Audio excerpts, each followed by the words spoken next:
When Christopher Columbus discovered the Americas, he also discovered the tobacco pipe. The pipe was an important part of native culture, to be shared during times of negotiation and celebration. Columbus and other explorers brought the concept home, and the rest is history. Since the 19th century, pipes have been made from briar, a hard fire-resistant wood from the root of a Mediterranean heather shrub. After the briar has cured for several months, the pipe maker saws it into a rough pipe shape. Using a lathe and chisel, he rounds the larger block to approximate the shape of the pipe bowl. He bores through the center to carve out the tobacco chamber.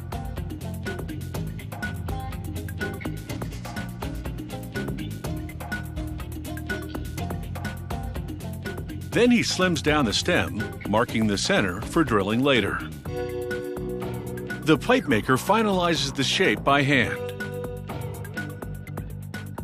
He now sands both the inside of the tobacco chamber and the outside of the pipe bowl.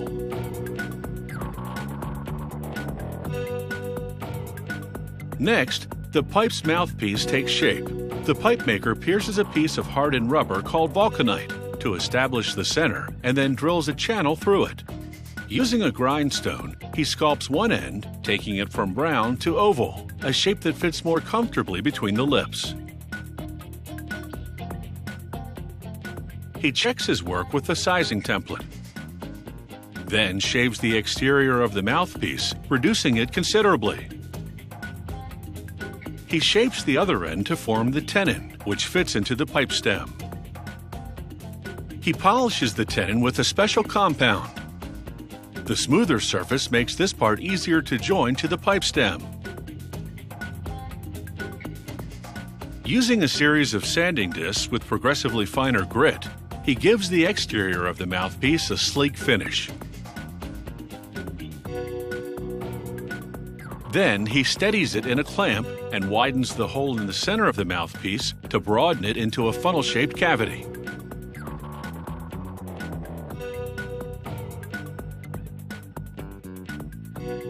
Attention now turns to the seam between the rubber and wood parts. He sands it to make them perfectly flush. Hand filing removes blemishes and adjusts the thickness for a more comfortable bite. The thickness can be customized for individual preferences. He drills a tiny hole into the top of the mouthpiece. Then dips a thin plastic rod in glue and inserts it in the hole.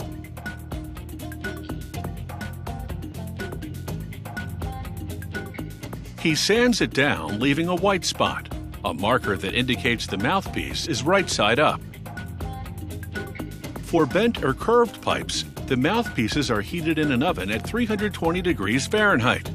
This makes the vulcanite flexible enough to be shaped by hand. The pipe maker bends the mouthpiece to the desired shape, and a quick cool down in water re-hardens the vulcanite, fixing its curve. Next, he buffs the wooden part of the pipe. This removes fine scratches and brings out the wood grain. It also gives the wood a glossy finish. But for a different finish, a craftsman sandblasts the briar wood, giving it a ripple texture. He stains it darker with an alcohol-based dye, working the stain into every crevice. And now for a neat trick. He sets it on fire and the alcohol burns off to set the stain. The pipe doesn't go up in flames, proving it's truly fire-resistant. He burns up to 10 layers of stain into the pipe, depending on the effect he's trying to achieve.